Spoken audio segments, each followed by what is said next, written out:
Taharuki kubwa imeripotiwa katika uwanja wa ndege wa kimataifa wa Dubai kufuatia mlipuko mkubwa unaodaiwa kusababishwa na droni ya kujitoa mhanga inayodaiwa kutoka Irani.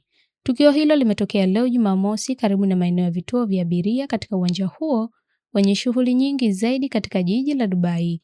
Tayari mashirika ya ndege ya kimataifa ikiwemo Emirates yametangaza kusitisha safari zote za ndege za kuingia na kutoka Dubai na kutoa tahadhari kwa abiria kutotembelea eneo hilo hadi taarifa nyingine zitakapotolewa.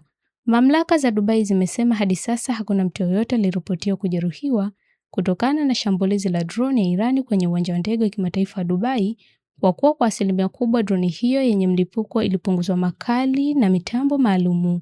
Dubai imesema kwa usalama wa abiria na wafanyakazi wa airport, shughuli za uendeshaji katika uwanja huo zimesitishwa kwa muda na mambo mengine yote yanashughulikiwa kwa njia ya mtandao, wakati mamlaka zikipambana kuhakikisha hali inarejea kama kawaida mchana wa leo.